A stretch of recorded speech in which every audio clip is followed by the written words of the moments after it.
A very good morning to all of you.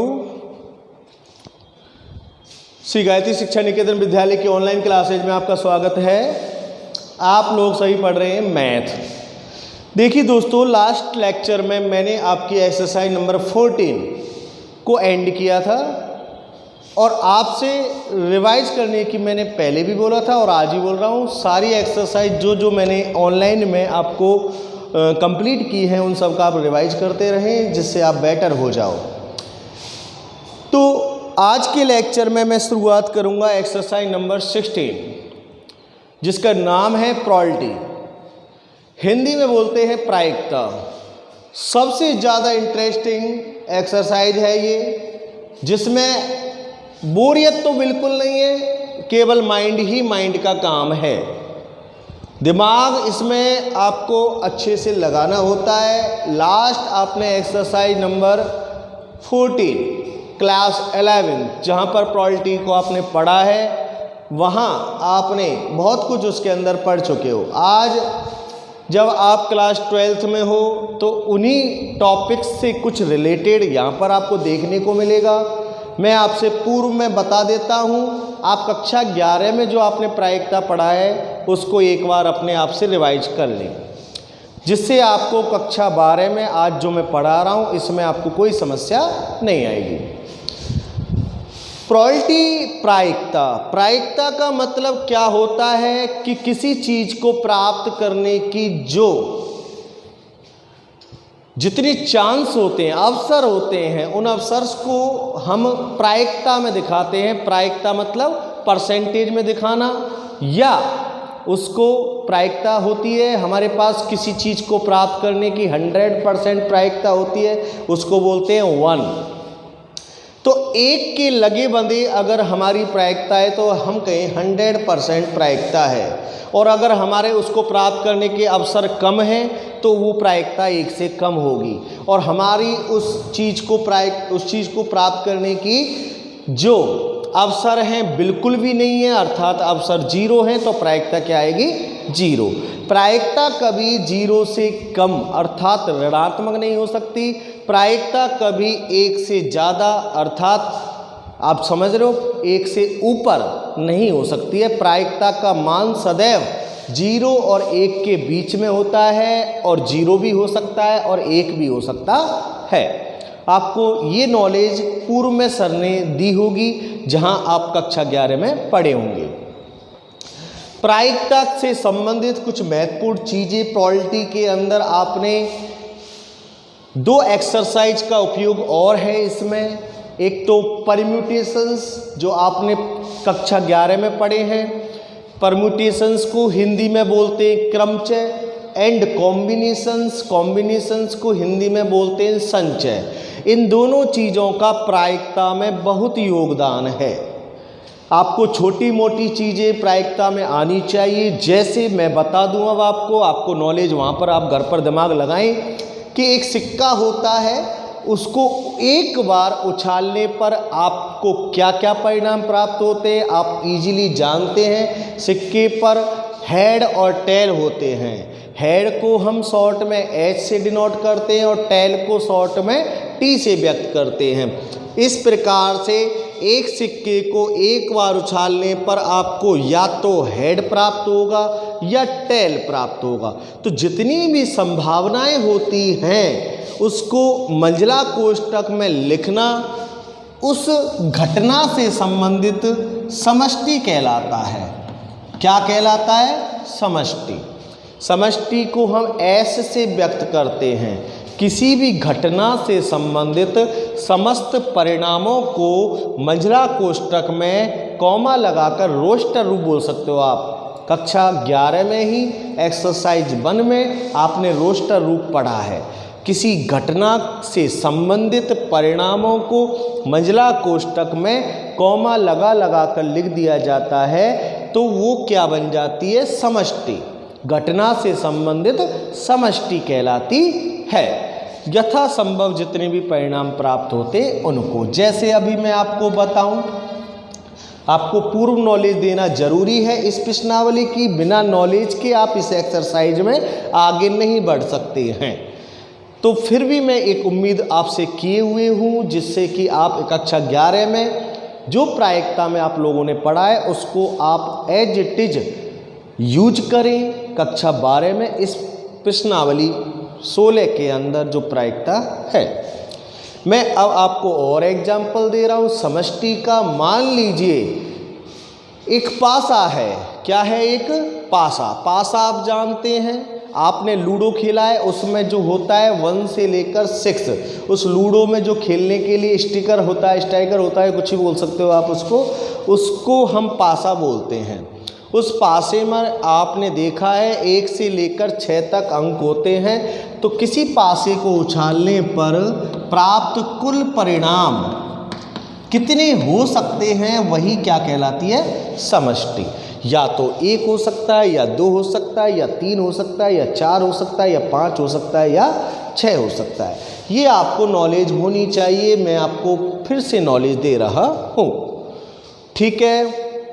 ऐसे ही आपके पास और कोई घटना भी हो सकती है, इन्हीं से संबंधित दूसरी घटनाएं भी हो सकती है। अभी मैंने सिक्के को 1 बार उछाला है, पासे को भी 1 बार उछाला है। अब यदि मैं ये कहूँ कि सिक्के को मैंने 2 बार उछाला है, एक सिक्के को 2 बार उछाला है, उसकी समष्टि लिख रहा हूँ मैं यहाँ पर, दोबारा से आपके सामने बोल रहा हूँ। एक सिक्के को 2 बार उछाला है, तो सिक्के को 2 बार उछालने पर कितने परिणाम होंगे? मैं आपको एक चीज़ बता देता हूँ। जैसे ये परिणाम 2 है तो 2 टू द पावर n आएगा यहाँ पर। जैसे ये परिणाम 6 है तो यहाँ पर क्या आएगा? 6 टू द पावर n। अगर n का मतलब है जितने बार हम उसको उछाल रहे हैं उनकी संख्या। 1 बार उछालेंगे तो 2 की घात 1 अर्थात परिणाम कितने हैं? 2। 2 बार उछालेंगे तो 2 की घात 2 अर्थात परिणाम कितने आएंगे? 4। ये आप पहले से ही डिसाइड कर सकते हो, ये आप कक्षा 11 में पढ़ चुके हैं। मैं फिर कह रहा हूँ आपसे बार बार, ये चीज़ें मैं आपको इस तरह से क्यों बता रहा हूँ? क्योंकि ये सभी आप कक्षा 11 में पढ़ चुके हैं।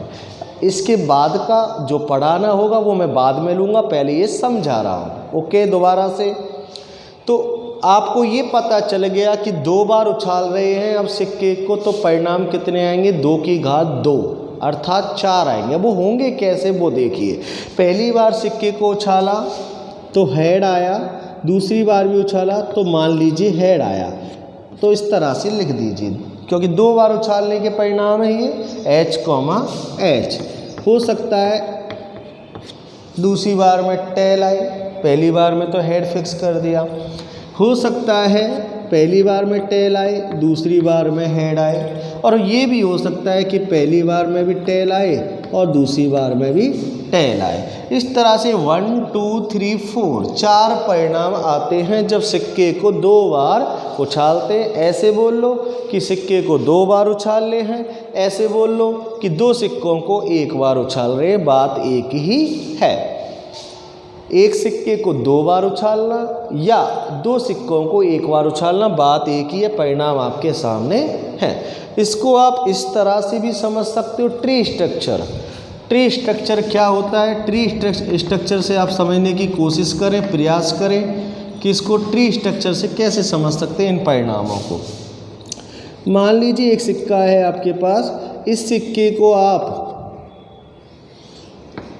1 बार उछाला तो परिणाम क्या मिलते हैं? हेड या टेल, राइट है ना।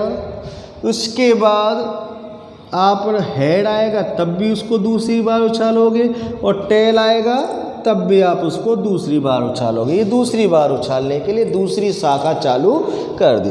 ये पहली शाखा 1 बार उछाला, ये दूसरी शाखा ये आपकी 2 बार उछालने पर, राइट है ना।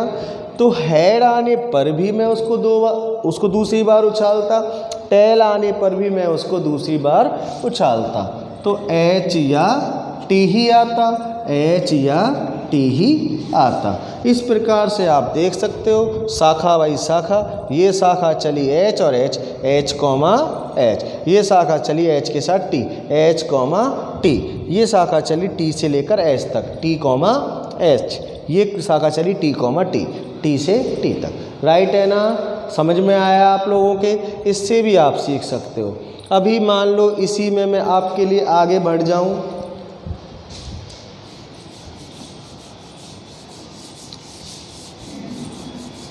इसी में मैं आपके सामने ये कहूँ अब आपसे कि सिक्के को 3 बार उछाला। सिक्के को कितनी बार उछाला? 3 बार उछाला। तो 3 बार उछालने पर समष्टि बताइए। तो 3 बार उछालने पर समष्टि देख लीजिए। इसको बाद में लिखूंगा मैं आपको, यहाँ पर पहले बता रहा हूँ कि सिक्के को ये पहली बार उछाला, सिक्के को यहाँ दूसरी बार उछाला और सिक्के को तीसरी बार उछालो। प्रत्येक शाखा के आगे एक शाखा और लगा दो H और T के साथ, H और T के साथ, H और T के साथ, H और T के साथ। तो अब आप देख लीजिए, पहली शाखा H H H H H H H H T दिख रहा है ना आपको, H H T H T H शाखा चालू करके एंड कीजिए, H T H H T T H T T। उसके बाद यहाँ जाओ T H H T H H, उसके बाद T H T T H T, उसके बाद T T H T T H, उसके बाद आपको पता है T T T। ये नॉलेज आपको होना आवश्यक है। आपने देख ही लिया 4 और 4 8 परिणाम प्राप्त हुए जब सिक्के को हमने 3 बार उछाला है। नॉलेज रहना जरूरी है जिससे हम आगे क्वेश्चंस को कर सकते हैं, राइट है ना। तो ये आपको वैसे भी पता था कि 8 परिणाम ही आने हैं। कैसे? 2 to the power n सूत्र होता है सिक्के के केस में। 2 की पावर कितनी बार उछाला, उन उछालों की संख्या। 2 की पावर 3 को सॉल्व करते हैं तो क्या आता है? 8। तो कैसे भी कर लीजिए, परिणामों की संख्या ज्ञात करनी है तो इस सूत्र से, परिणाम कैसे होते हैं तो इस ट्री स्ट्रक्चर से आप उसको देख सकते हो। बिल्कुल इजी है समझना, इसको महसूस करना। कक्षा 11 में आप लोग सब चीज़ पढ़ चुके हो। आगे मैं आपको इसी चीज़ को बताना चाहता हूँ पासे के केस में। किस केस में? पासे के केस में, कि पासे के केस में किस तरह से आप आगे बढ़ोगे। देखिए यहाँ पर समष्टि का बहुत महत्वपूर्ण योगदान है। मान लीजिए अब आपने पासे को जब आपने 1 बार उछाला था तो आपने परिणाम देख ही लिए कि 6 परिणाम होते हैं। अब मैं आपके सामने यह कह दूं कि पासे को आपने 2 बार उछाला या 1 से ज़्यादा, 2 बार हो गया या 3 बार हो गया, तो मैं आपसे कहूं कि 2 बार उछाला तो परिणाम कैसे आएंगे। आप ट्री स्ट्रक्चर से बता सकते हो, आप नॉर्मली बता सकते हो। मान लीजिए पहली बार में 1 आया, मान लीजिए पहली बार में क्या आया? 1, तो दूसरी बार में हो सकता है 1 आ जाए, 2 भी आ सकता है, 3 भी आ सकता है, 4 भी आ सकता है, 5 भी आ सकता है और 6 भी आ सकता है। नॉर्मली आप सोच लिया करो। तो कितने परिणाम हुए? अगर पहली बार में 1 आया तो उसके साथ 6 परिणाम आ गए। ऐसे ही आपका 2 1 पहली बार में 2 आया तो लास्ट कहाँ होगा इसका? 6 पर। ऐसे ही पहली बार में मान लीजिए 3 आया तो लास्ट कहाँ पर होगा उसका? 6 पर। ऐसे ही मान लीजिए पहली बार में 4 आया होता तो उसका लास्ट कहाँ होगा? 4, 6 पर। ऐसे ही मान लीजिए पहली बार में 5, 1 तो उसका लास्ट कहाँ पर होगा? 5, 6 पर। ऐसे ही मान लीजिए पहली बार में 6 आया होता उसका लास्ट कहाँ पर होगा? 6, 6 पर। तो आप इजीली देख सकते हो जब पासे को 2 बार उछाला तो 1 2 3 4 5 6 छंगा 36। कितने परिणाम आपने देखे? 36 परिणाम देखे। बिल्कुल इसको आप प्रैक्टिकली अपने पास रख कर कीजिए कि पासे को पहली बार उछाला, हो सकता है 1 आया, फिर उसको दूसरी बार उछाला तो आपको 1 के साथ 6 परिणाम मिल जाएंगे, 1 1 से लेकर 1 6 तक, राइट। मान लीजिए आपने पासा जो है पहली बार उछालने पर 2 आया तो अगली बार उछालने पर 1 से लेकर 6 कोई सा भी आ सकता है, राइट। तो इस तरह से आपको दिमाग में रखने होंगे। ये 36 परिणाम आगे आप ट्री स्ट्रक्चर से भी कर सकते हो। इसको क्लियर बता दिया मैंने ट्री स्ट्रक्चर कि पहली शाखा देख लो एक बार और कि पहली आपने पासा आपके पास ये रहा, पहली बार उछालने पर ये देख लो कितने परिणाम देगा, ये 6 परिणाम देगा। 1 2 3 4 5 6 कोई सा भी परिणाम हो सकता है। अब आप इसको यहीं से दूसरी बार उछालोगे तो सबके साथ 6 6 6 6 शाखा फिर चालू हो जाएंगी। सबके पास कितनी हो जाएंगी? 6 6 6 1 2 3 4। तो इस तरह से आपके पास परिणाम प्राप्त करना कोई बड़ी बात नहीं है। तो आपको नॉलेज होनी चाहिए प्रायिकता की पूर्व अवधारणाओं की कि किस तरह से प्रायिकता के लिए समष्टि निकाली जाती है। समष्टि निकालना इम्पोर्टेंट होता है। प्रायिकता का महत्वपूर्ण योगदान क्या होता है मैं आपको अभी बता देता हूँ। छोटी छोटी बातें यह बताना जरूरी होता है। आप ये कहो कि सर प्रायिकता का योगदान क्या है। कभी भी आप लाइफ में कोई भी काम करें तो अगर उसको काम करने की उसका फल प्राप्त होने की प्रायिकता अगर 1 हो 100% आप प्राप्त कर लो तो आप कहोगे कि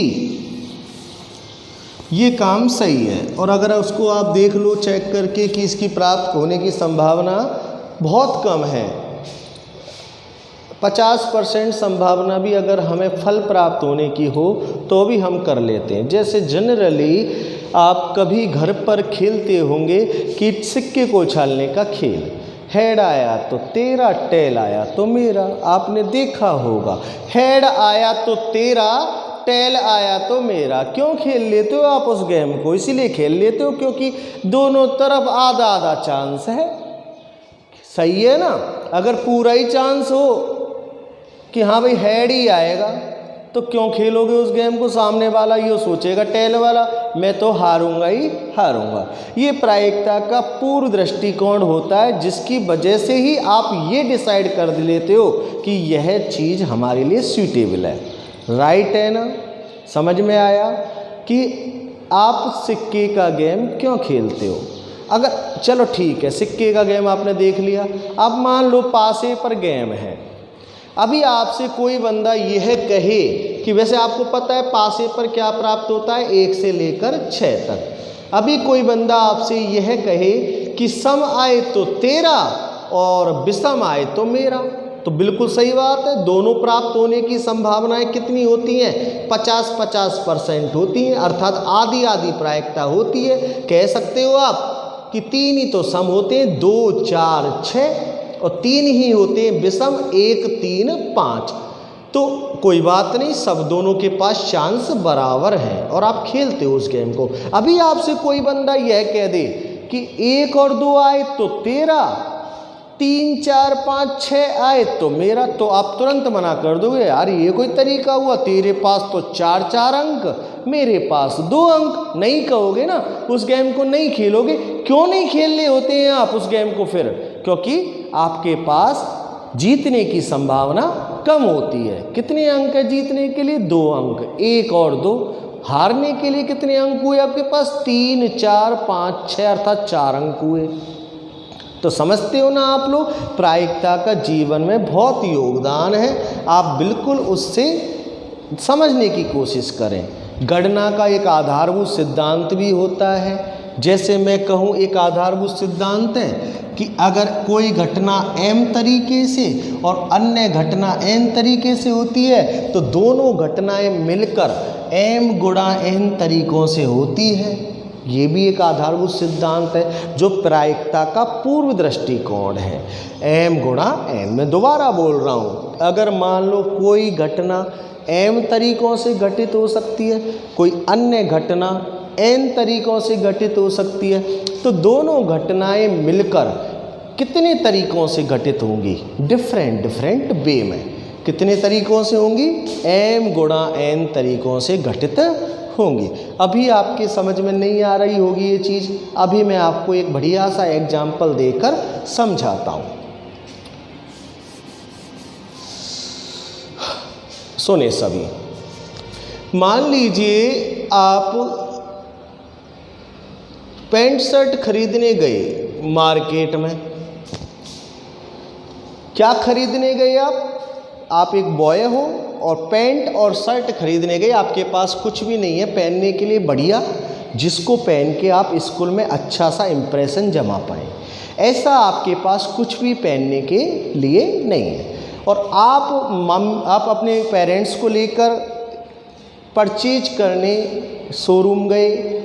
पैंट भी खरीदना है आपको और शर्ट भी खरीदना है। ओके, तो आपका दिमाग क्या कहता है? आप तो यही चाहते हो कि मैं जब भी स्कूल जाऊं तो डिफरेंट तरीके से डिफरेंट लुक में दिखाई दूं, कोई ना कोई चीज़ मेरे पास उस दिन नई हो, आपके पास 7 डेज में कितने दिन होते हैं स्कूल पर? 6 दिन।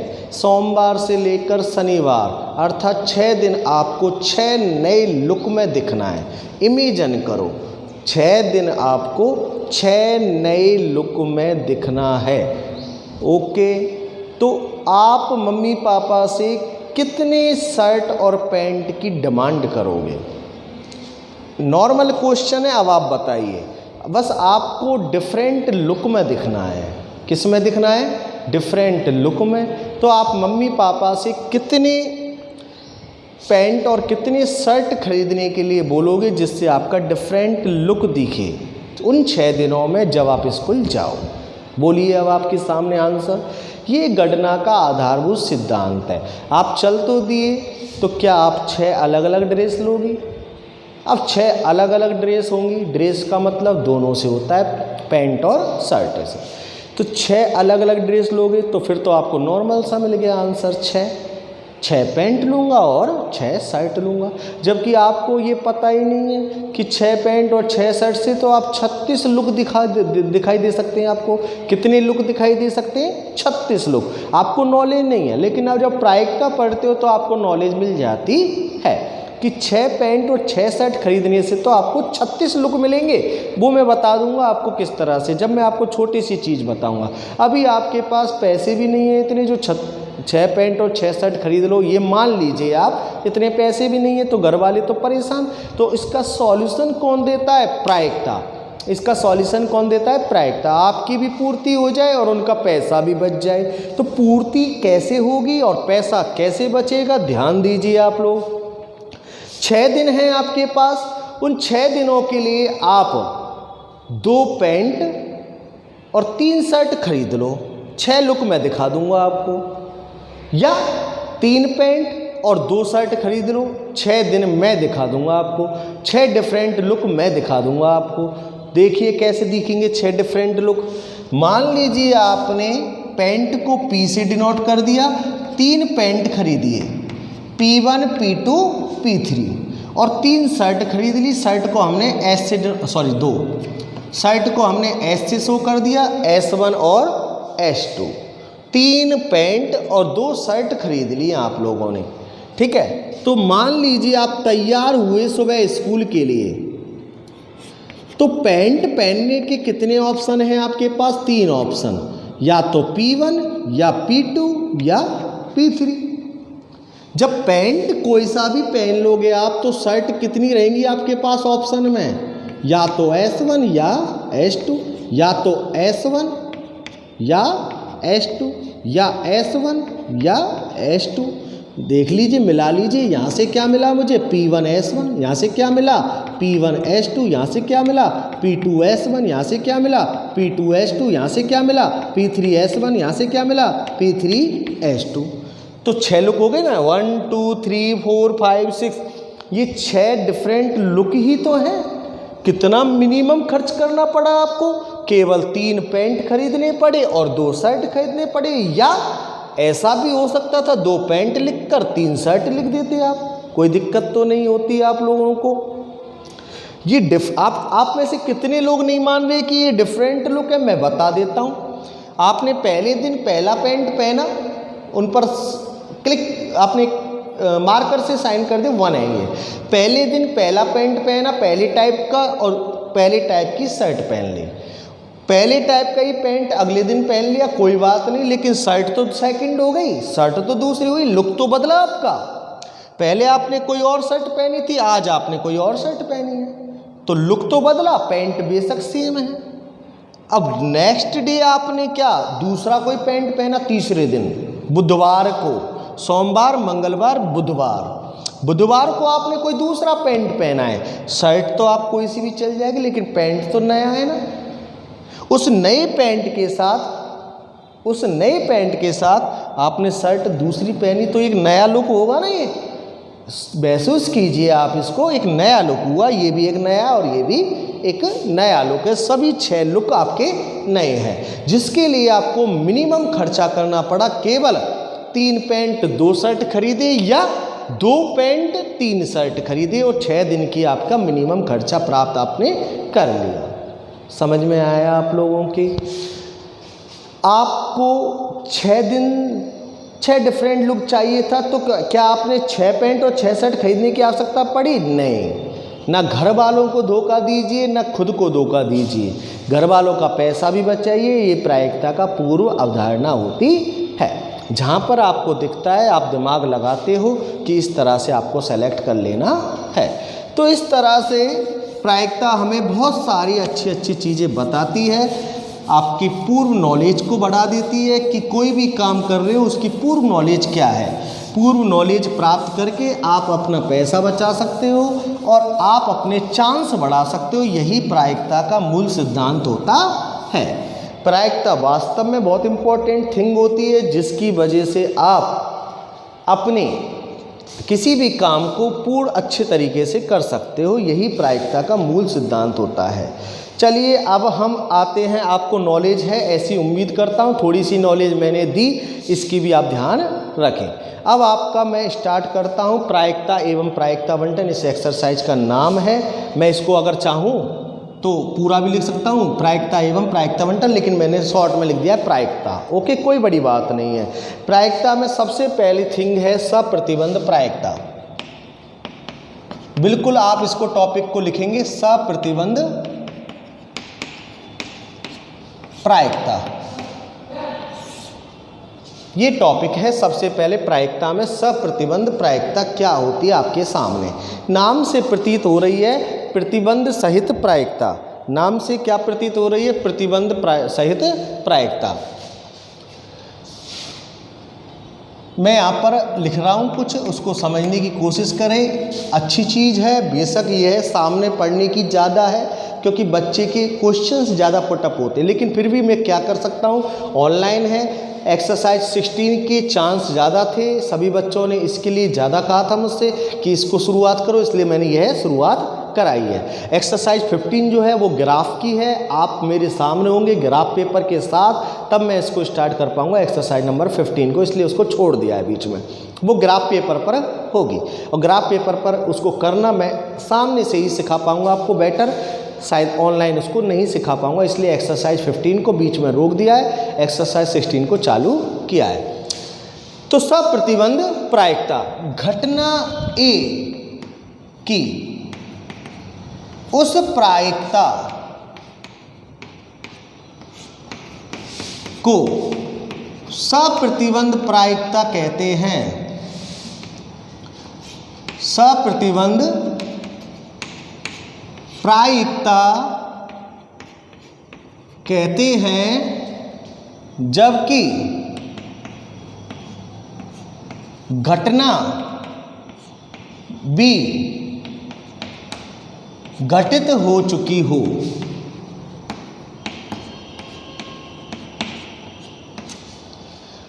घटना ए की उस प्रायिकता को सप्रतिबंध प्रायिकता कहते हैं जबकि हमें एक घटना पता है बी वह घटित हो चुकी है। इसे पी ए ऑफ पढ़ते हैं, बटा नहीं बोलेंगे इसको ना, पी ए ऑफ बी पढ़ते कैसे इसको, पी ए ऑफ वी, या ऐसे भी लिख सकते हैं, या पी ए ऑफ बी द्वारा व्यक्त करते हैं। कैसे भी लिख लो, आपकी इच्छा है। इसे पी ए ऑफ बी या इस तरह से व्यक्त करते हैं। घटना ए की उस प्रायिकता को सप्रतिबंध प्रायिकता कहते हैं जबकि हमें पता है कि घटना बी घटित हो चुकी है। तो इसमें एक घटना ज्ञात होती है और एक घटना अज्ञात होती है। घटना ए अज्ञात होती है और घटना बी ज्ञात होती है। ए जो अज्ञात होती है वो ऊपर होती है, बी जो ज्ञात होती है वो नीचे होती है। ओके, तो ऐसी स्थिति में कैसे प्रायिकता निकालते हैं? सूत्र से। सूत्र क्या है इसका? सूत्र लिखेंगे पी ए ऑफ बी का सूत्र। इसका जो यूनिवर्सल सूत्र है जो हमेशा आप लगाना पसंद करोगे वो होता है पी ए इंटरसेक्शन बी बटे पी बी। ये चिन्ह आपने पढ़ा है प्रीवियस क्लासेज में, इसको बोलते हैं इंटरसेक्शन। इंटरसेक्शन का मतलब होता है ए और बी का कॉमन। ये मैं बताता रहूँगा जब क्वेश्चन आएंगे। P A intersection B, intersection को दूसरी भाषा में बोलते हैं और, ए और बी बटे P B, P A intersection B बटे पी वी से इसको डिनोट करते हैं। यह सूत्र हमेशा आपका, आप इसको लगा सकते हैं, लेकिन इसका एक और सूत्र है वो बताऊंगा, लेकिन वो एक शर्त पर लगेगा, वो भी मैं आपको बताऊंगा। तो इस सूत्र को अब आप लिख लीजिए, नोट कर लीजिए। इसको हम यूनिवर्सल सूत्र बोल सकते हैं। यूनिवर्सल सूत्र किसके लिए? सप्रतिबंध प्रायिकता के लिए। एक स्टार बना लेता हूं मैं, उसमें लिखा देता हूं सप्रतिबंध प्रायिकता को सामान्यतः निम्न सूत्र से भी ज्ञात कर सकते हैं,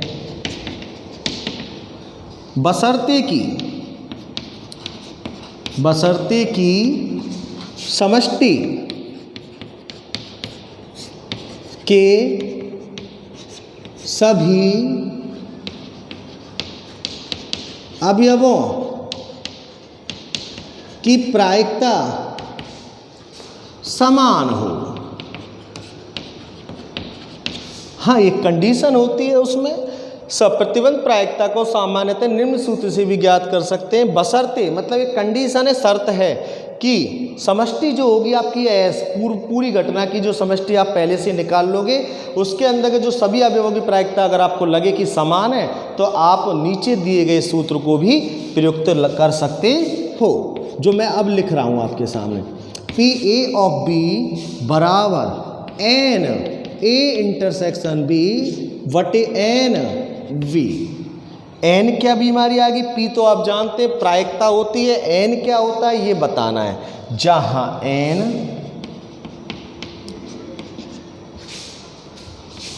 एन बराबर नंबर ऑफ एलिमेंट्स, एन क्या होती है? नंबर ऑफ एलिमेंट्स है। हिंदी में मैं लिखूं तो क्या? अवयवों की संख्या। हिंदी में क्या मतलब हुआ? अवयवों की संख्या। इसका मतलब ए इंटरसेक्शन बी में अवयवों की संख्या बटे बी में अवयवों की संख्या, डिवाइड कर दोगे आपका आंसर प्राप्त हो जाएगा। किसका? घटना ए की उस प्रायिकता का आंसर प्राप्त हो जाएगा जो हमें पता है कि घटना बी घटित हो चुकी है। ए इंटरसेक्शन बी में अवयवों की संख्या बटे बी में अवयवों की संख्या, N of A intersection B, N of B. तो एन का मतलब क्या होता है? Number of elements. ये एक सूत्र कब लगाओगे? जब आपको पता है कि समष्टि में सभी अवयवों की प्रायिकता समान है। कहीं आपको ऐसी स्थितियाँ मिलेंगी कि सभी अवयवों की प्रायिकता समान नहीं है, तो वहाँ पर आप केवल यही सूत्र लगाओगे। जहाँ आपको पता है कि सभी अवयवों की प्रायिकता समान है, तो आप ये वाला सूत्र ज़्यादा ही आसान है, ये वाला सूत्र हम ज़्यादातर इसको यूज करेंगे। मैं आपको बता दूंगा कहाँ पर यही सूत्र लगेगा ओनली, और कितने केसेज में। ये 90% यही सूत्र लगेगा इस एक्सरसाइज में, और कोई 1-2% या 10% के आसपास कुछ एक आध सवाल ऐसे होंगे जहाँ पर ये वाला सूत्र लगेगा। ये वाला सूत्र वैसे आप हमेशा लगा सकते हो, बस इसमें एक काम इंपॉर्टेंट ये हो जाता है, प्रायिकता ज्ञात कर चलनी पड़ती है, ऊपर की भी और नीचे की। यहाँ प्रायिकता से कोई मतलब नहीं, यहाँ पर केवल अवयवों की संख्या से मतलब होता है। ये आसान है बिल्कुल, और इसी को हम ज़्यादा प्रयुक्त करेंगे। कहीं वो केस आएगा तो मैं आपको ज़रूर बता दूंगा, बेशक मैं अभी भी बता सकता हूँ, लेकिन टाइम नहीं है, अपन को काम भी बढ़ना है, तो इसीलिए मैं आपको अभी नहीं बता रहा हूँ कि वो सूत्र, यही सूत्र ओनली कब लगाओगे और यह सूत्र कब लगाओगे। यह सूत्र तो मैंने आपको बताया था मोस्टली लगा सकते हो, और एक आध क्वेश्चन ऐसा होगा जो आप केवल यही सूत्र लगाओगे। बार बार मैं आपको बता रहा हूँ।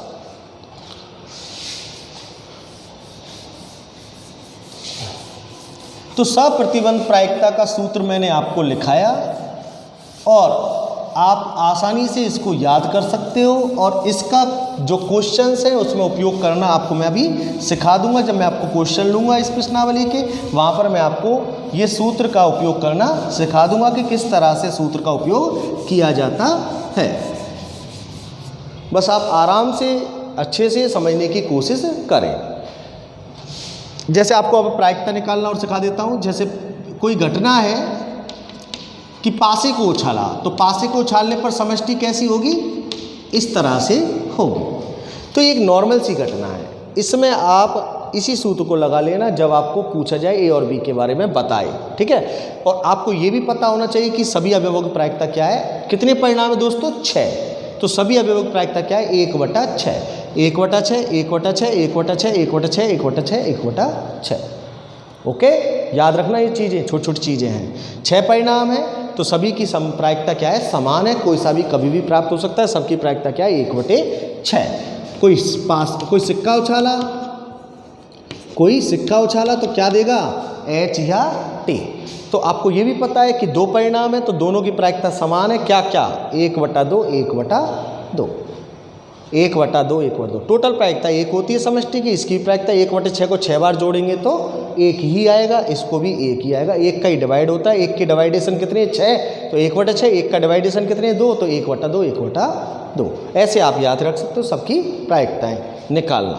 तो ऐसे केसेज में आप n वाला सूत्र लगाएं। और किस केस में बता ही रहा हूं मैं आपको, किस केस में आप p वाला ही सूत्र लगाओगे ओनली, वो बता रहा हूं। कि मान लीजिए आपकी कोई घटना इस तरह से दी गई है कि एक पासा फेंका गया, अगर उस पर सम आया तो पासा दोबारा फेंक दिया, और विषम आया तो सिक्का फेंक दिया। दोबारा बोल रहा हूं, एक पासा फेंका गया तो आपको पता है क्या आ सकता है, या तो सम आ सकता है या विषम आ सकता है, या तो 2 4 6 आएगा या 1 3 5 आएगा। और उसने अगली लाइन में क्या कहा है, यदि सम आया तो सिक्का दोबारा उछाल दिया, पासा। यदि सम आया तो पासा दोबारा उछाल दिया, और यदि विषम आया तो एक सिक्के को उछाला। तो ऐसी स्थिति में घटना घूम जाती है, घूमने पर उनकी प्रायिकताएं भी सभी अवयवों की समान नहीं रहती, बदल जाती हैं। तो बदल जाती हैं तो प्रायिकताएं आपन का सूत्र भी किसका प्रयुक्त होगा, n का नहीं करेंगे। जब प्रायिकताएं बदल जाएंगी तो किसका सूत्र प्रयुक्त करेंगे, p वाला सूत्र। बताएंगे, क्वेश्चन आएंगे जब। अब लिखेंगे आप हेडिंग सप्रतिबंध प्रायिकता के गुणधर्म। सप्रतिबंध प्रायिकता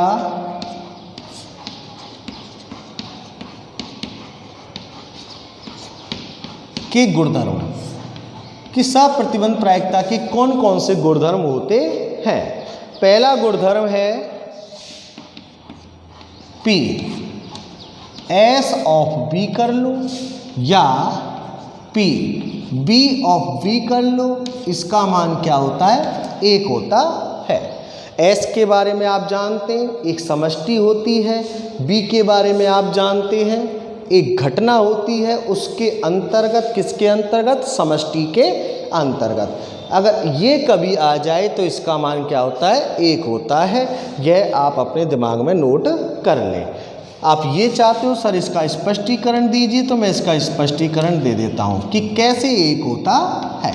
मैं लिख दिया यहाँ पर स्पष्टीकरण, चेक कीजिए आप।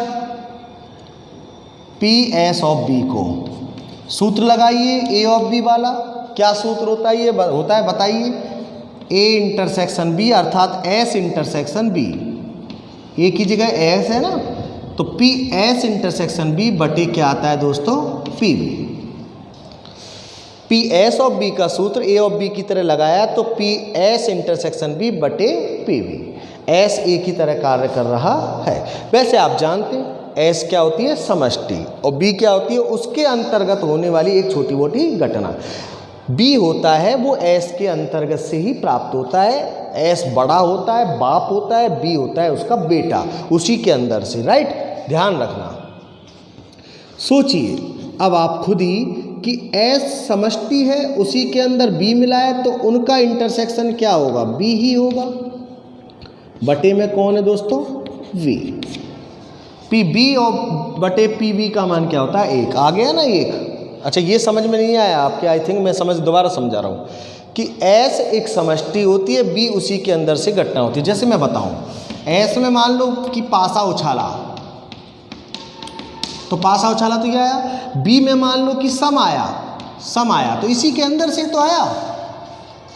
पासा उछाला तो एस ये आपके सामने, और जब हमसे कहा गया कि एक अन्य घटना क्या है, उसी के अंतर्गत क्या है, सम आना। सम आने को क्या लिखेंगे, 2 4 6, ये आए तो इसी में से, तो बेटा ये हुआ, बाप ये हुआ। अब आप खुद ही दिमाग लगाइए, जब इन दोनों का इंटरसेक्शन निकालोगे, जब इन दोनों का इंटरसेक्शन निकालोगे, ऐसा निकालोगे जब इन दोनों का, तो यही तो आ जाएगा। इंटरसेक्शन का मतलब दोनों के मध्य में से कॉमन, जब ये निकला इसी में से तो कॉमन यही तो आएगा। इन दोनों में कॉमन कौन है, 2 4 6, 2 4 6, तो 2 4 6 ही तो आएगा, अर्थात बी ही तो आएगा। तो एस इंटरसेक्शन बी का मान बी हो जाता है किस केस में, जब बी एस का सबसेट होता है। बिल्कुल सबसेट है, बी एस का सबसेट मतलब उपसमुच्चय है। ये आपने कक्षा 11 में पढ़ा है, पहली प्रश्नावली में। जब बी एस का सबसेट है तो इन दोनों का इंटरसेक्शन किसके बराबर हो जाएगा, बी के बराबर। तो P V upon P V का मान क्या आ गया, 1। सेम सेम है, कट गए, 1 आ गया। एक ये और है एवं, इसको और देख लो, पी बी ऑफ वी, इसको और देख लो। सूत्र लगा दो, यहाँ पर बी एक ही तरह काम कर रहा है, तो सूत्र तो आप बी इंटरसेक्शन बी बटे नीचे वाला, राइट है ना, बी इंटरसेक्शन बी बटे पी वी। ये तो सेम सेम हुआ, आपने पढ़ा है अच्छे से। सेम का सेम से इंटरसेक्शन क्या होता है, सेम, वही आ जाएगा, अर्थात पी वी आ जाएगा। अगर बी का बी से इंटरसेक्शन निकालें तो यही तो आ जाएंगे 2 4 6, तो बी ही तो आ जाएगा, खुद ही सोचिए। तो क्या आया, पी वी बटे पी वी, और ये फिर से कट कर क्या आ गए, 1। तो ये इसका स्पष्टीकरण है कि कैसे ये एक गुणधर्म बना, इस तरह से एक गुणधर्म बना। जब सॉल्व किया तो इनका मान क्या आया, 1 आया। तो समष्टि से किसी घटना का सप्रतिबंध प्रायिकता निकाल लो या स्वयं से निकाल लो, क्या मिलता है, हमेशा 1 मिलता है। ये नोट कर लीजिए आज आप।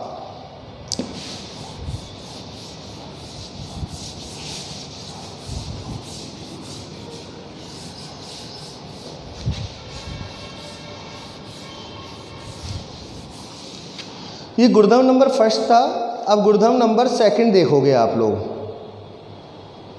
कि इसका गुणधर्म नंबर सेकंड क्या होगा। सेकंड, पी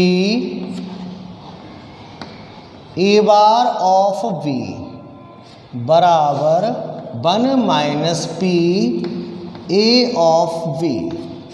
सेकंड गुणधर्म है सप्रतिबंध प्रायिकता का।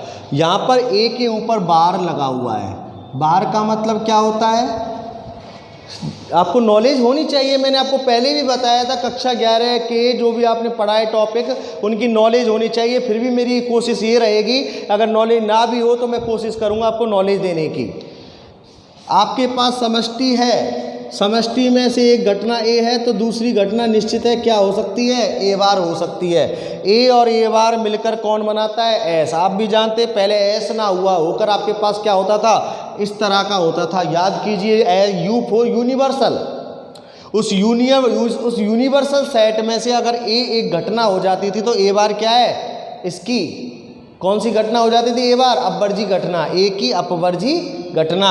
जहाँ ए होता है वहाँ ए नहीं होता है। ए बार का मतलब ए नहीं, ए बार का मतलब क्या होता था, ए नहीं। एस के दो टुकड़े ए और ए बार प्राप्त हो सकते हैं, अर्थात इनका अगर ये यूनियन निकालूं, ये बड़ा यू यूनिवर्सल को व्यक्त करता है, छोटा यू किसको व्यक्त करता है, यूनियन को। ए और ए बार का यूनियन निकालूं तो कौन मिल जाएगा हमें, एस। एस का मतलब समष्टि। एस अब बोलते हैं, पहले क्या बोलते थे, यूनिवर्सल बोलते थे। एस अब बोलते, पहले क्या बोलते थे, यूनिवर्सल बोलते थे। मैं रिपीट कर रहा हूं बार बार, इन चीज़ों को दिमाग में रखिए। तो इसको भी आप ये कहते हो सर स्पष्टीकरण दीजिए, तो वैसे आप जानते थे बार लगता है तो 1 माइनस हो जाता है, लेकिन फिर भी मैं इसका स्पष्टीकरण देता हूँ आपसे सत्यापित करने के लिए। कई बार क्वेश्चन पूछ लिया जाता है एग्जाम में, तो आपके पास तरीका होना चाहिए, वो तरीका मैं आपको बता रहा हूँ। तो हम चाहें तो प्रथम गुणधर्म जो हमने अभी आपको समझाया था उसका उपयोग कर सकते हैं। तो लिख क्या सकते हैं यहाँ पर, हम जानते हैं, उसी गुणधर्म का उपयोग कीजिए। हम जानते हैं, क्या जानते हैं आप लोग कि P एस ऑफ बी का मान क्या होता है, 1 होता है। पी एस ऑफ बी का मान क्या होता है, 1 होता है, जानते हैं आप लोग। और अभी थोड़ी देर पहले मैंने आपको बताया यहाँ पर ए बार है, यहाँ पर ए है, तो ए बार और ए या ए और ए बार का यूनियन कौन होता है, एस के बराबर होता है। अपॉन में क्या आ गया, बी बराबर क्या आ गया, 1। तो A union A bar of B, ये एस का मान ए यूनियन ए बार हो गया। क्यों हुआ, क्योंकि हमें ए बार और ए चाहिए थे, इसलिए मैंने एस के 2 टुकड़े कर लिए। मैं यहाँ पर लिख देता हूँ, जहाँ एस को हम क्या लिख सकते हैं, ए बार यूनियन ए, यूनियन मिलाता है और इंटरसेक्शन केवल कॉमन लेता है। ए और ए बार 2 टुकड़े हुए करते थे एस के, तो हमने यूनियन ले लिया, तो यूनियन क्या कहलाता है, एस ही कहलाता है।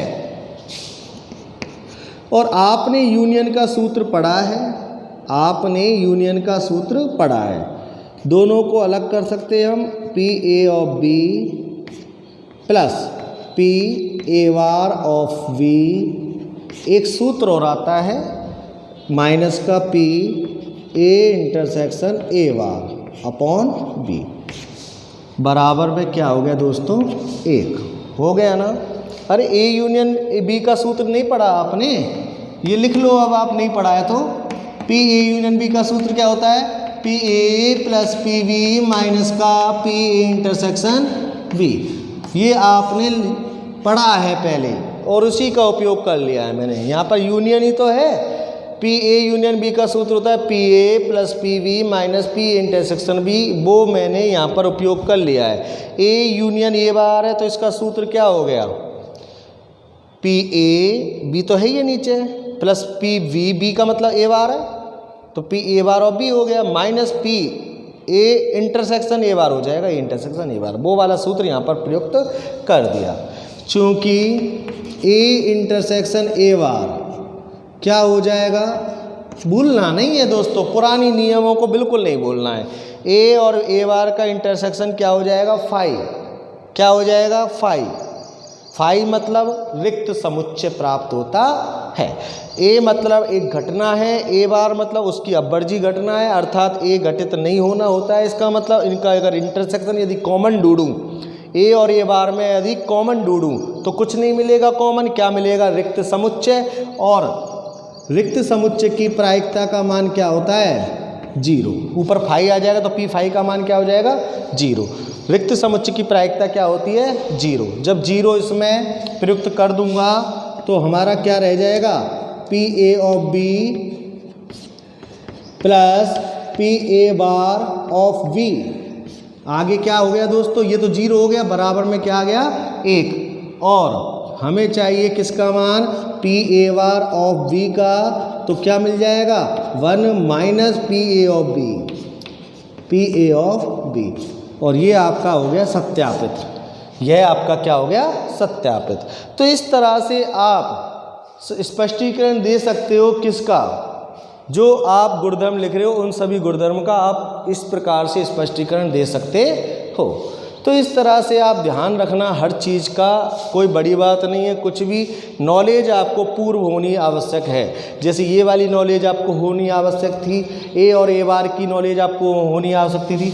आपने बेन आरेख पढ़े थे, क्या पढ़े थे, बेन आरेख। मैं बेन आरेख से भी समझा सकता हूँ। ये आपकी यूनिवर्सल सेट हुआ करता था, ये आपका मान लो ए हुआ करता है, तो ए बार क्या हुआ करता है बताइए, चलो ये आपका पूरा ए बार हुआ करता है ना।